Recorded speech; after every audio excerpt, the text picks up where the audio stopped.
Hey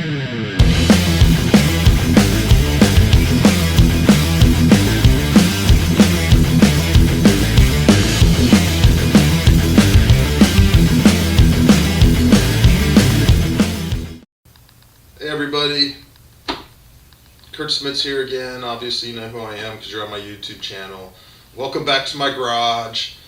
It's still cold in Ohio. There's still snow on the ground. It's finally starting to melt. We are now post Watts Barr. I've just been home for almost a week, about a week now, and you know, I've been getting a ton of questions about exactly how I was swimming my small swim bait, because I was talking about how specific the bite was down there and exactly what I did, and I've talked about it a little bit in some podcasts and stuff, but I thought I'd make a video for you guys because, you can see it and you can see exactly what I'm talking about. And this is the bait right here.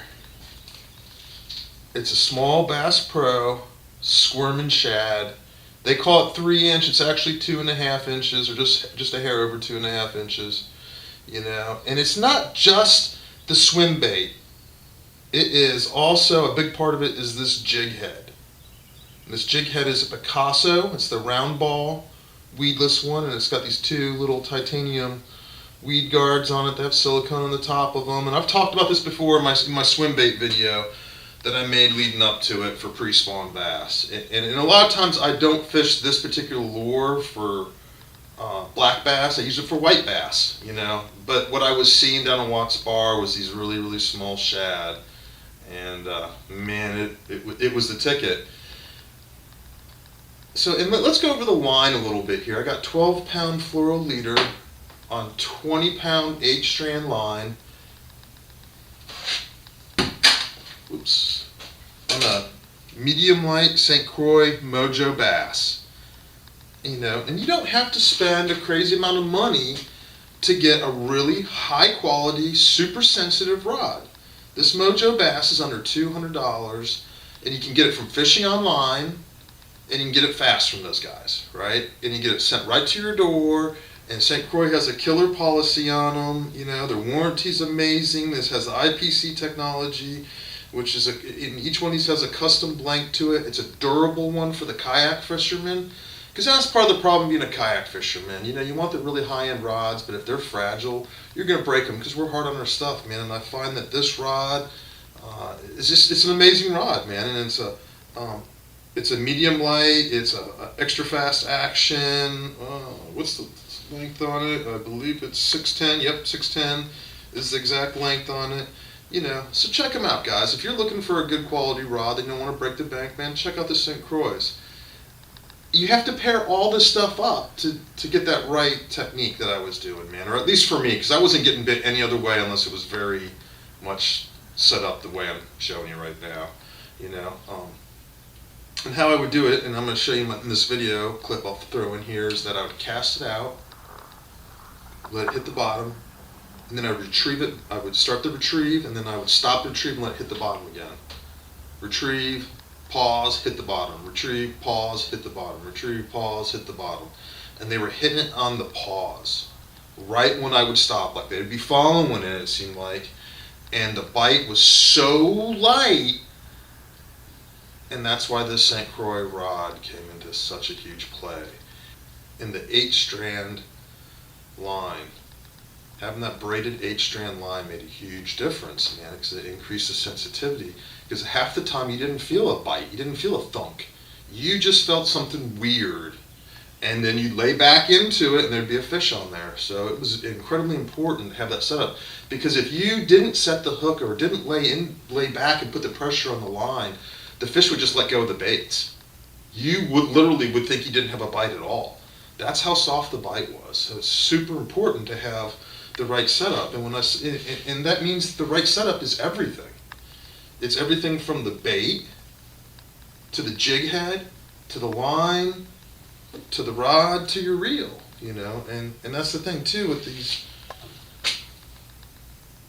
jig heads, is that that's a little bit light wire hook, man. I was barely getting these fish to bite. Barely getting them to bite, man. I had like 7 or 8 bites each day. And that's it, and that's not a lot.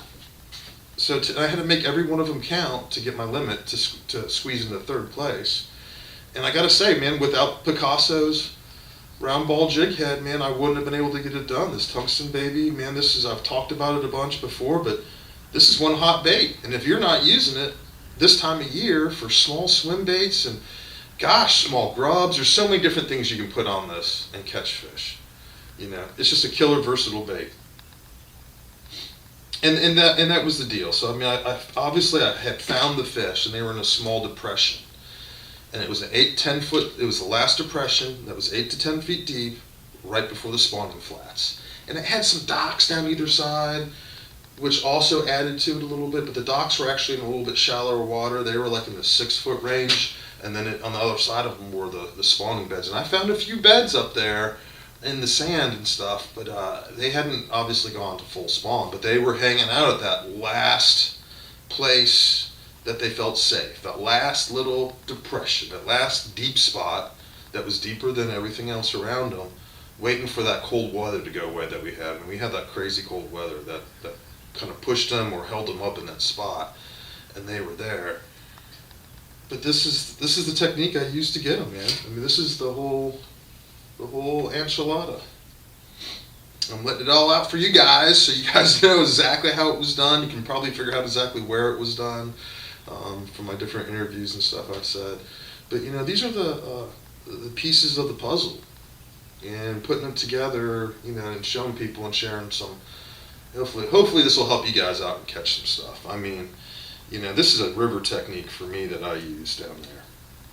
Throwing this small swim bait and doing that pause, reel and pause is exactly how I fish for white bass and hybrids this time of year in Southwest Ohio. And you know, just so you guys know, if you're in Southwest Ohio and you like fishing for hybrids and stuff in the wintertime, this is the exact setup with that technique. You reel it, you pause it, let it hit the bottom. Reel it, pause it, let it hit the bottom. Reel it, pause it, let it hit the bottom. And if you feel something a little weird, you set the hook. Man, it was exact same MO for Watts Barr.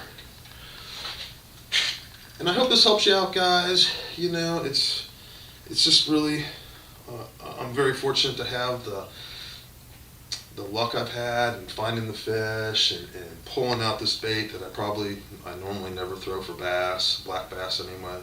And I had it in my kayak left over from white bass fishing, you know. And I thought I'd share it with you guys. So you guys, hopefully this will help you all catch some fish. Man, be safe out there. Enjoy it. Catch a big one for me. I'll talk to you all later.